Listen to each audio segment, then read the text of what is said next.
Hi, everybody. This is Melanie Headley, and you are listening to ToRAISE Questions Doula podcast. Hey. Hi. How are you?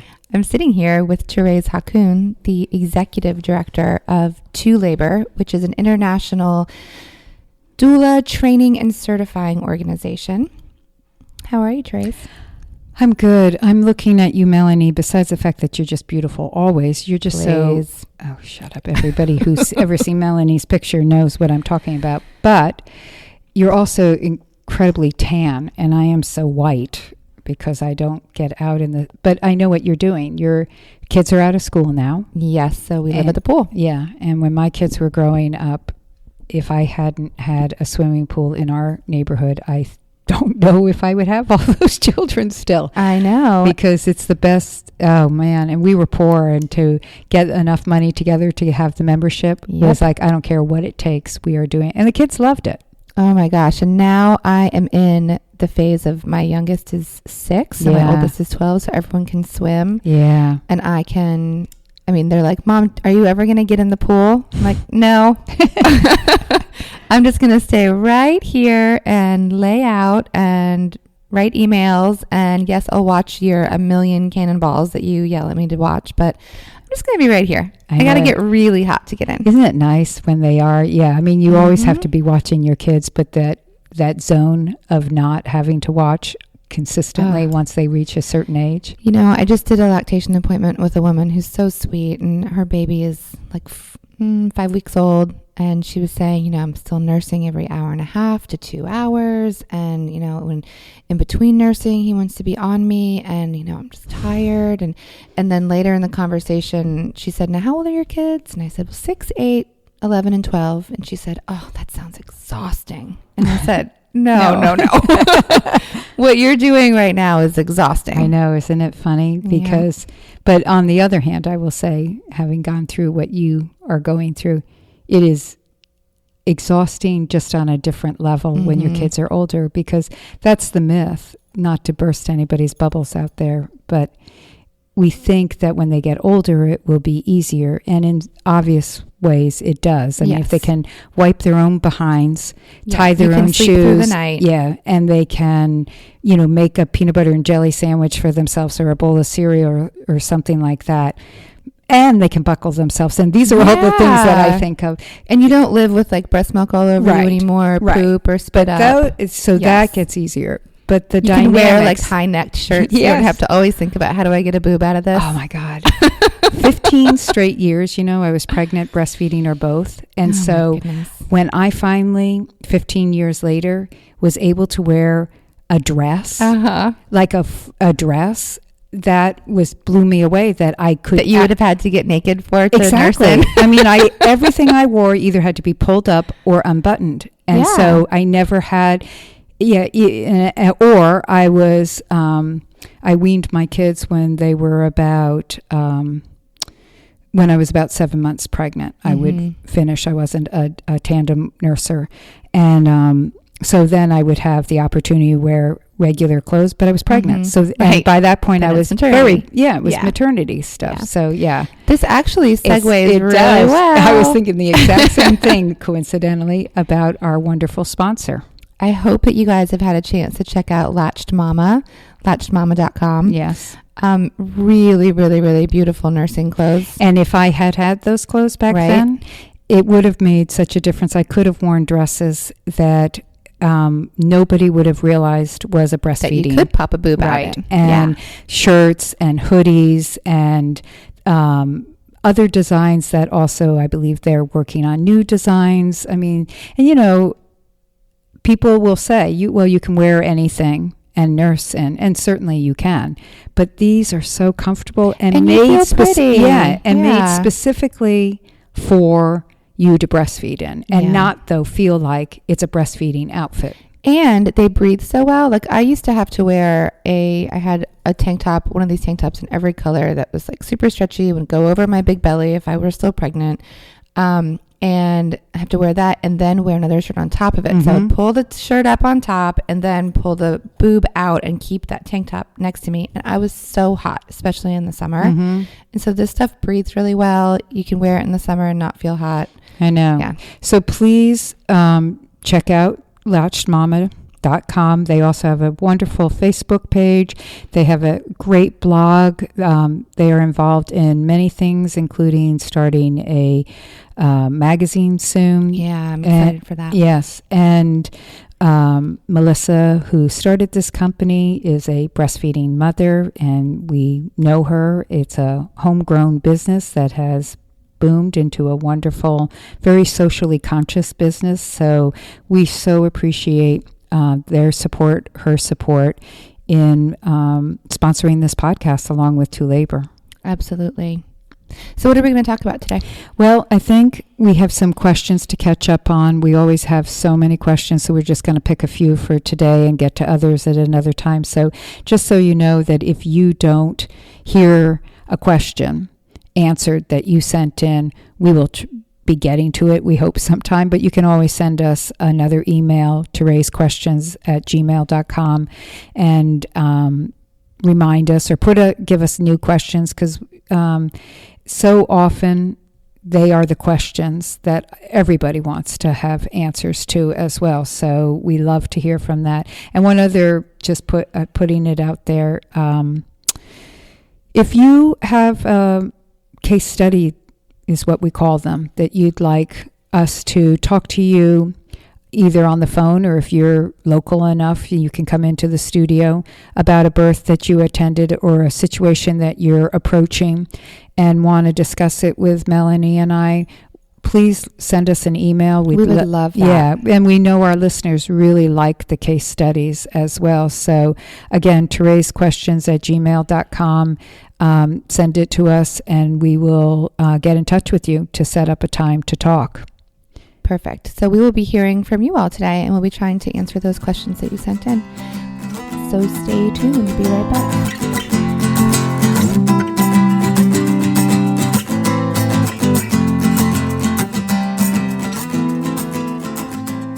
Okay, so what's our first question we have today?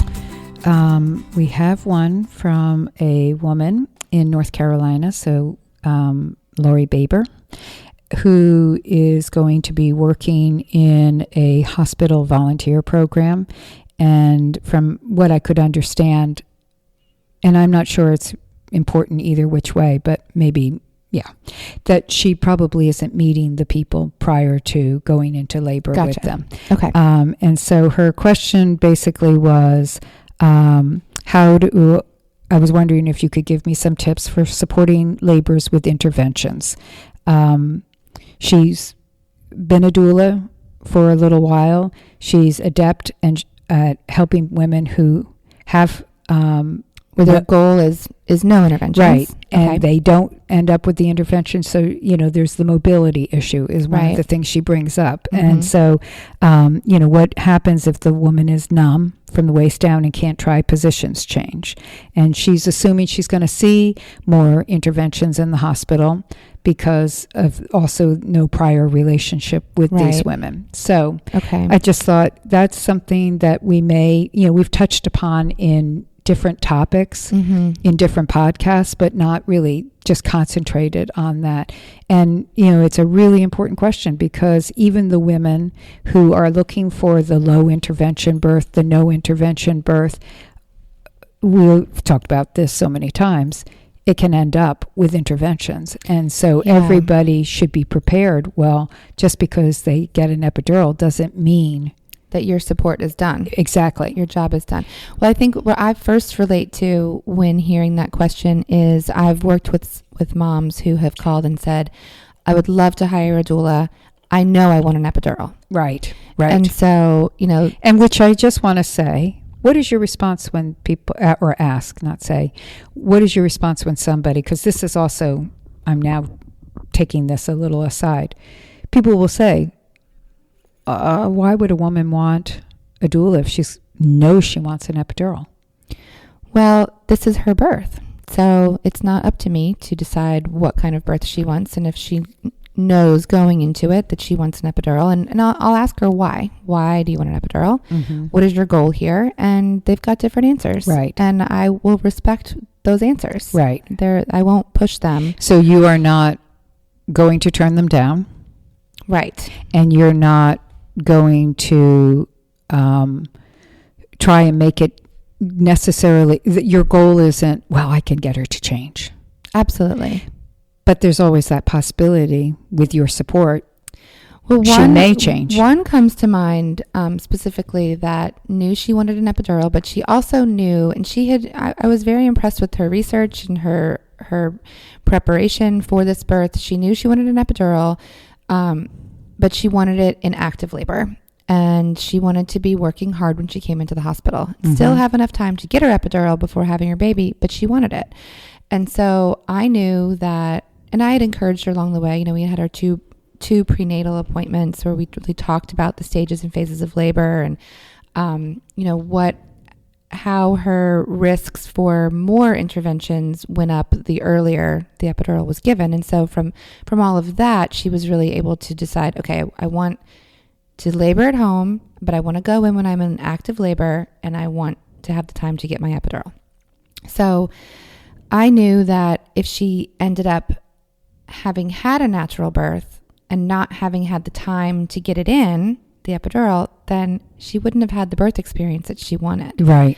So, and how it went down, we got in, she was 5 centimeters. When we got into the office, we walked over to labor and delivery. Things really started picking up, and said, okay, ready for the epidural to come in. And as you know, it takes about an hour for that to come in and start working. And so we used nitrous to get her through the bolus of fluids to get her ready for the epidural. And before she got the epidural, she was grunting. I mean, she was pushing. And did I say, wait a second, pretty sure you're complete. Do you want to just have a baby now without your epidural?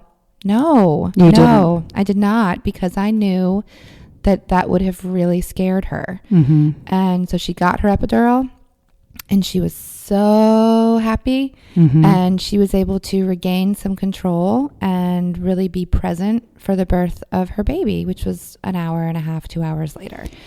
So, and do you think, and I think that's great. And I don't know if that story I think that's responds to this question. Well, to the second question, obviously I've gone off on the tangent with you intentionally, but, and we will come back to Lori's question.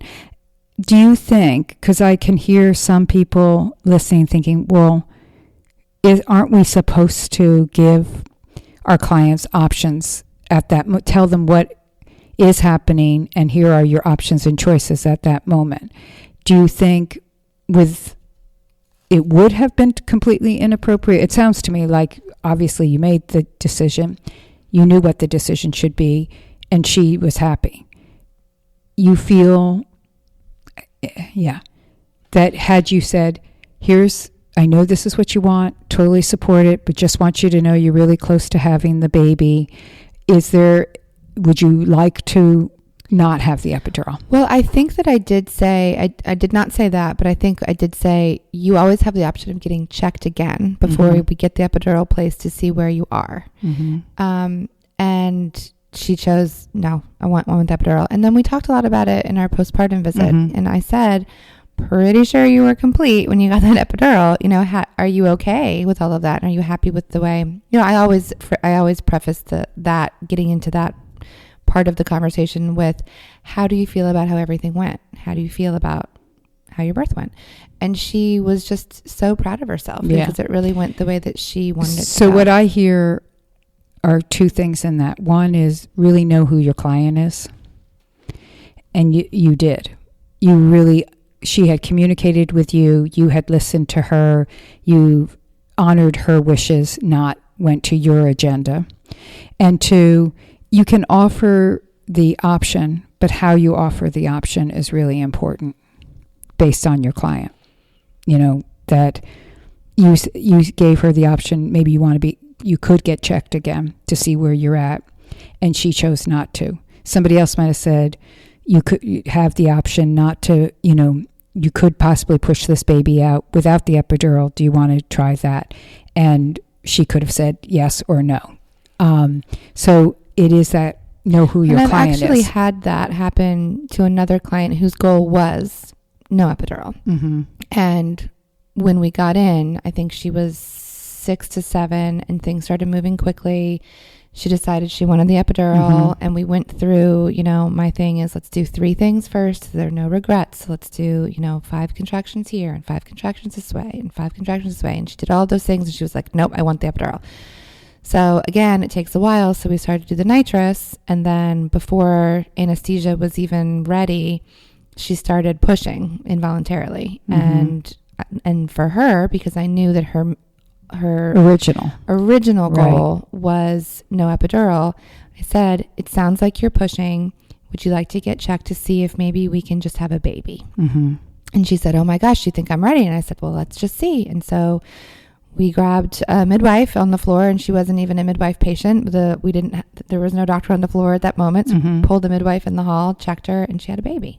And so, that one is an absolute, to me, that's a black and white situation where that was her intention. Mm-hmm. And so therefore you want to make sure she still has that option. I really want everyone listening to understand how hard it is to be sitting at this table telling ToRAISE stories that you've done before, because I'm like, I hope I did this right. Is she going to yell at me? No.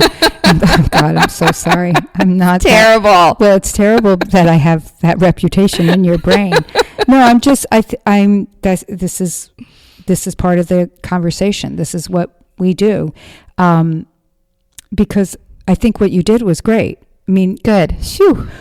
But it was. But I also want to say that I think that had you said, here's your other option, it would have been great too. I mean, if this person has had a trust in you and you in her, and you've respected the way they are and what they want, our job is to offer those options and choices without any pressure, and then listen to what their answer is. And if we've informed them well, we've informed them that their voice is the important voice in the room. So exactly. So she could have said, I don't care that I'm ready to push the baby out, I want an epidural. Right. And then you would have said, fine, great. So either which way, I think would have been a good outcome. She would have been happy no matter what, I think, in the end. But what I heard you say is, you picked up from your client, and that's what I'm going back to. You knew your client, that had you presented no epidural, it might have actually been worse for her. Right. Because it would have been too intensely scary for her. So that's the important part. I wasn't there. That's when I say, when people ask questions in workshops also, I'll say, I can't give a black and white answer to anything. It's not, It's yes, no, maybe so. Because it depends. You have to read the situation at the time and the person and your relationship with them. But so interventions. So you're working with this woman or a woman who says, okay, I can't do this anymore. I want an epidural, or I want a narcotic, or I want some hospitals now are offering nitrous oxide to their patients. Many still aren't. So that's when Melanie was mentioning this woman getting nitrous, that it was available at that particular hospital. So narcotic, have you been with people who have had a narcotic? I have.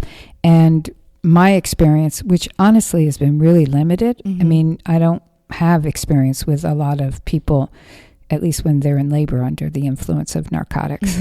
I've been with people who are not in labor. But and another podcast. Yes. What they do is just sleep. Well, and that's so my feelings around narcotics and nitrous, or I guess not my feelings, my experience with them, and when I've seen a narcotic really work for a woman, has been when it is a really long, early phase. And just hard enough to not get sleep, and having that kind of reset to your labor, and you're already in the hospital, you're already in your birthing location, because at home, if we're still at home, then I find that a glass of wine and Benadryl or a glass of wine and Tylenol PM can sometimes have the same effect. But if we're in the hospital and it's this long, drawn-out early phase that we're not really progressing, but it's just enough labor to not let her sleep, then this can kind of knock it out and reset the labor pattern and give her a break. And so the women that, because this is anecdotal and experiential as well for me, that doesn't mean the majority of women have reported to me, and I'm talking hundreds of women who have shared their stories through the years, that when they got a narcotic, when it wore off, they ended up getting an epidural. There is a smaller percentage of women who got the narcotic. It wore off. They got the rest. It did exactly what the nurse usually says. It's offered usually. We can give something to take the edge off. And it does. And it's kind of like drinking that glass of wine or doing the Benadryl, like you said, or the combo of certain things. When it wears off, they come back like, okay, that was good. I got some rest there, right. And they move forward. Has that been your experience with narcotics, that people move forward, or has it been your experience like more of what I've heard where they're just whooped? Well, that's where I feel like that's when it works. That's right. when just the narcotic works, is in that early phase of labor. And then they can kind of feel refreshed and reset the pattern and then go on to... Excuse me. Bless you. Go on to labor. But when they are using it as actual pain relief, kind of really inactive labor, then I've only seen it move on to an epidural. Yeah. And then nitrous, I've seen nitrous really work for women when they're in transition, and just to get them over that, I can't do this hump. Which is interesting. And for those, we probably should do an episode about nitrous oxide, because I think more and more hospitals are going to show up with this because it's being accepted as part of labor and delivery now. But nitrous oxide, for women who are finding labor really, and like Melanie said, it's transition. I mean, to use it before then says they probably need an epidural or something, because it's just not quite enough. Well, it's too long to keep using nitrous, in the sense and that what nitrous does, I feel, is really just lets women experience their breaks a little bit more deeply. Right. It doesn't help with the pain of the contraction. It just lets them really relax further in their breaks. And that can really help with transition, because you don't have much of a break. So you can have a little bit more deeper relaxation. Right. But it's not going to... No, it's not a long haul. lasting. Yeah. And they're not really going to offer it early on, because they know that as well. It's interesting. And I think, if they are working hard and they know they want an epidural, then using that nitrous while they're getting the bolus of fluids put in, that I think is a great tool. Right.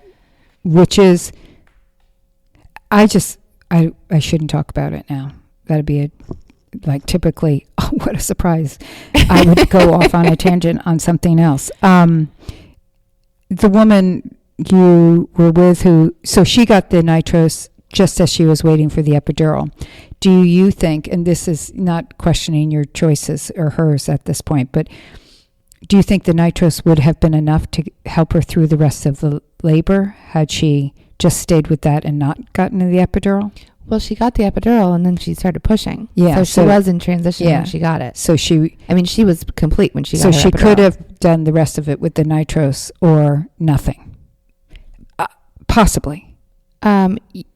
Physically, yes. Emotionally, I think she would have been physically scarred. Good way to have phrased that. No, I was just thinking of, this is an alternative for people to consider if it is available. If a woman didn't want an epidural, or even if she did, and she's managing with the nitrous oxide, that maybe that's all she needs. Yes, and doesn't in need the other epidural. story, that's all she needed. And I had another one who was even able to do the nitrous in the tub.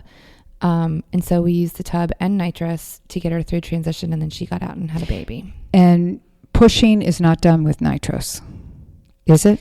Not usually. Right. That's no. my understanding. I think once they get to pushing, they're no longer really interested in the nitrous either. They just have to work with it. Yeah. Yeah. Okay. So with nitrous, you're working, you can do things still with the person actively. Oh, yeah. Positions, because it's not a drug state, but they do have to stay in the bed except for that. No? I thought they did. Most hospitals are requiring, except you had we were in the tub. Yeah, you had the tub experience. I'm not sure how common that is, just because there's still that concern that somebody could have a reaction. It was the first time they had done it in that hospital, having the nitrous in the tub, but it worked really, really well. Right. I mean, the nurse stayed in with us the whole time, and it only works if the tub, I think, is in the same room as the bed, not in the bathroom. Right. But so then the more common one, and what we should really talk about, is the epidural. Right. And so most of you probably know by this point, and if not, totally okay. Now, something you learn more about. Our epidurals come in different strengths, for lack of a better way of saying it. It used to be, and still it exists, where a woman is truly numb, paralyzed from her breast line down, where she is totally immobile. She cannot move her legs. She can't feel them. She can't walk. She can't get up on her hands and knees. She can't do anything. Me with my first baby. And those were really the most common ones done. And again, they're still done. But what has become much more the norm nowadays is the epidural, where women are, they're really a spinal epidural combination, where they are getting narcotic and anesthesia, and they are numb but not paralyzed. They have more mobility, where they can feel pressure. Often women will say, oh, I got to feel like I have to push, because they feel pressure. If they have another baby after that experience and don't have an epidural, they suddenly realize what it really feels like. But the good news is that they felt something. And you are more likely with those women to be able to, for instance, get them into hands and knees position and different position. They won't let them out of the bed because it's too... I've been to a couple now that we've gotten onto a birthing stool next to the bed. And that's crazy. Yeah, I know. Because I actually think that's crazy. I don't think... So it's when we've turned the epidural off or down, and she's really regained a lot of feeling in her legs. Well, that's different then. I could see that, but here's what I would just say for the listeners. That can happen, but don't expect it to happen. Absolutely. Because the protocol is, once a person has an epidural, they want them in the bed because of the fact of... fall risk. Yeah. I mean, it's totally legitimate. Plus, they're hooked up to everything because of the fact of they have to be monitored consistently. They have the epidural catheter in their back. They have an IV.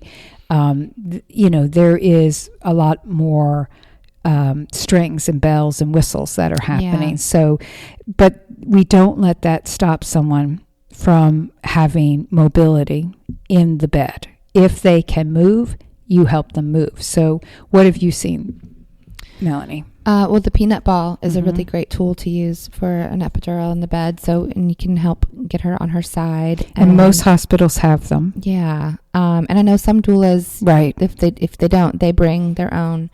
And so putting the peanut ball in between her leg, and if you don't have a peanut ball, before all the hospitals here had them, I would move the little table. The table that was on wheels, the tray. over into the bed, and stack a pillow on that, and then put her leg up on that.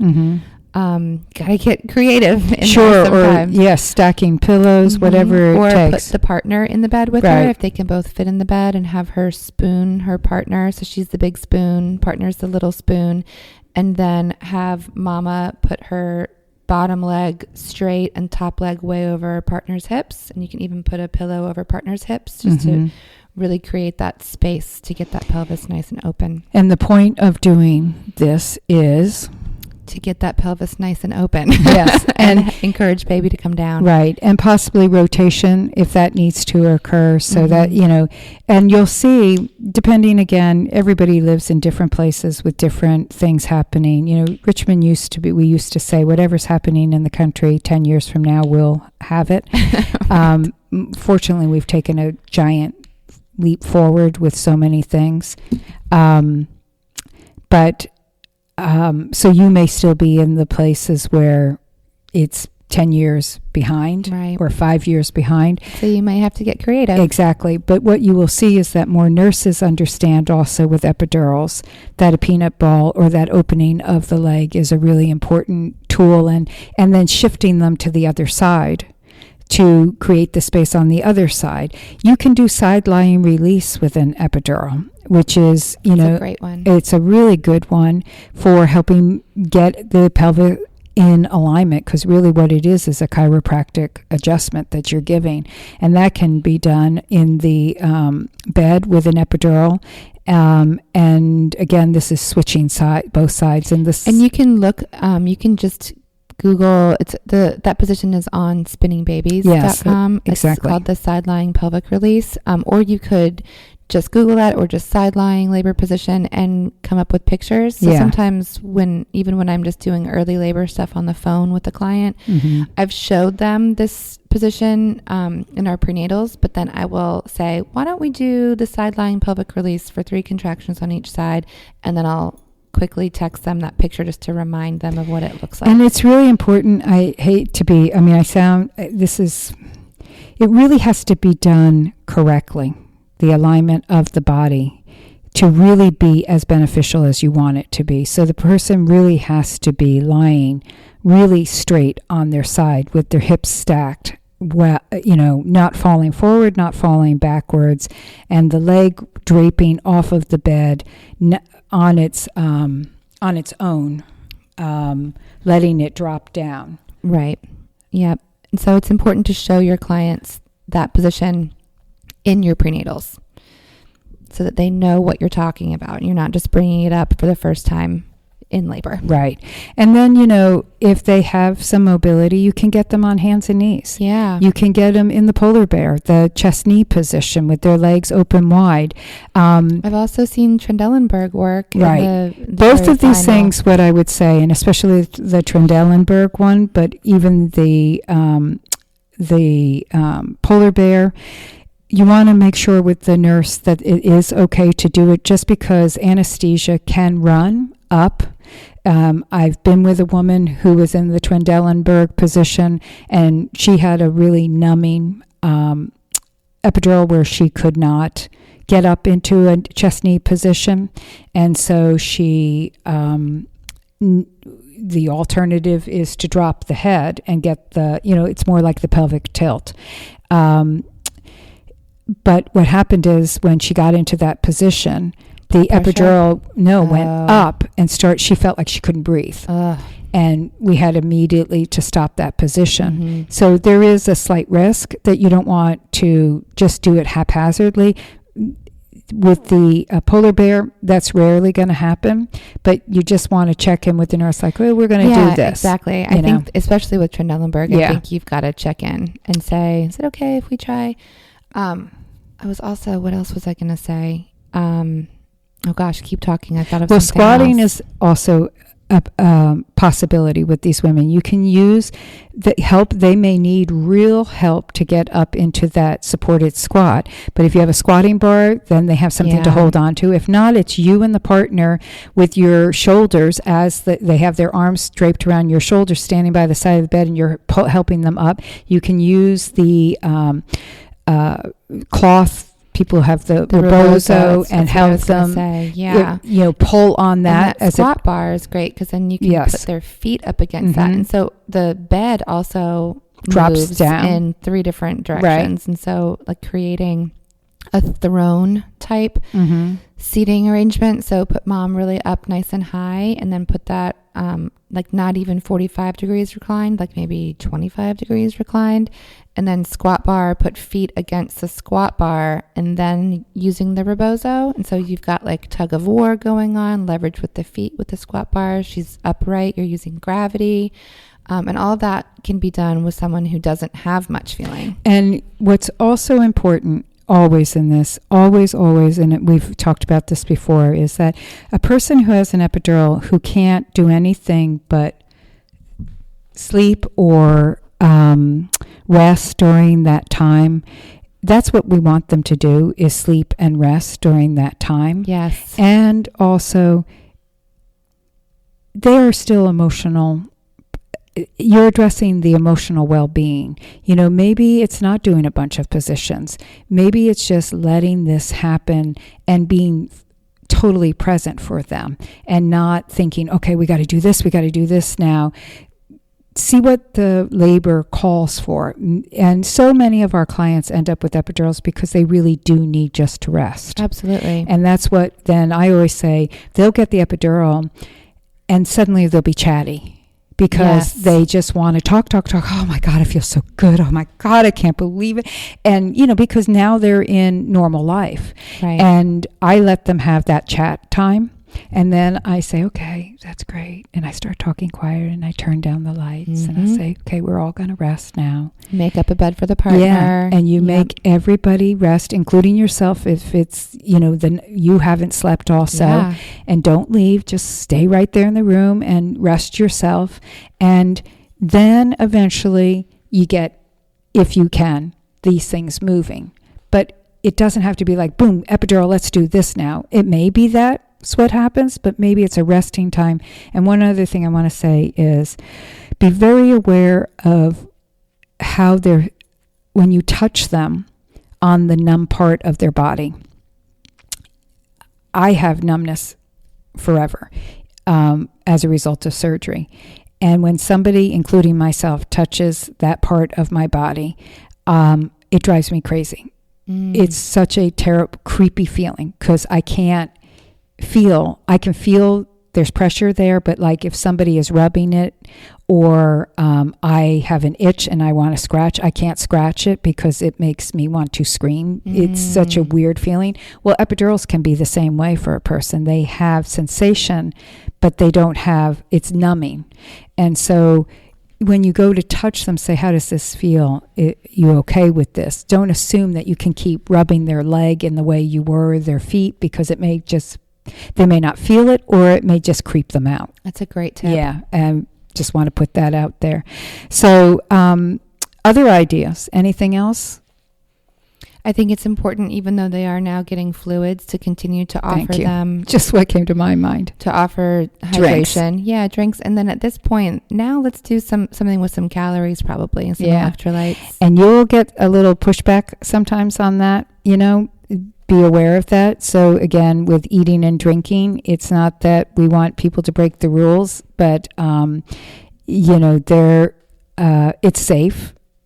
It's been shown in studies that it's safe, but nurses tend to get a little bit more nervous about than the eating. But definitely, if that's what they need, then that's what we're offering. And also hydration is just really important because epidural fevers are very common.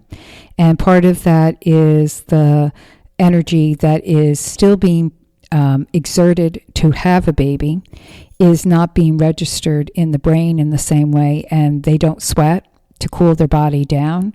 And so you are helping them cool internally. And this is where feel their skin. And are they really warm or are they feeling more warm? And you want not to put cold washcloths and freak somebody out, you know, make them feel terrible, but you can just lightly put room temperature water on their forehead, like with a washcloth, and kind of stroke it down their chest and their arms. Just you're acting as the sweat for their body. If you feel like this epidural is going on for a long time and you're running the risk of that, yes. That's another good tip. Yeah. Of a fever occurring. So I hope that helps a little bit, Lori, and anybody else who's listening. And suggestions from anybody else is wonderful. We'd love to hear your tips as well. Yes. I also want to thank Niku Rice. Niku, I hope I'm saying your name right. Thank you so much for your email that you sent me regarding networking in your birth community and building your business. And I just want to say, first, thanks for reaching out. I love getting emails from people. And second, I encourage you to wait to hear our next episode, episode 78. We're going to be talking to 3 different kind of doula businesses or different models of business that we have here in our community and kind of how we started building our businesses and networking and all of that. So I hope that you get your answers from that podcast. But would love to hear from you again. And yeah, thanks for writing. And there are a couple episodes also that you could look back on. Episode 54, I believe we talked about building your website homepage. Right. Some website tips are in there. Which is excellent one with the website doula. And then episode 46, we talked about how to get clients and how to interview well. And so that can kind of translate into building your business practice as well. Yeah, so great. So we have more questions to answer, but we'll get back to you at another episode with that. And thanks everyone for listening. Thanks everybody.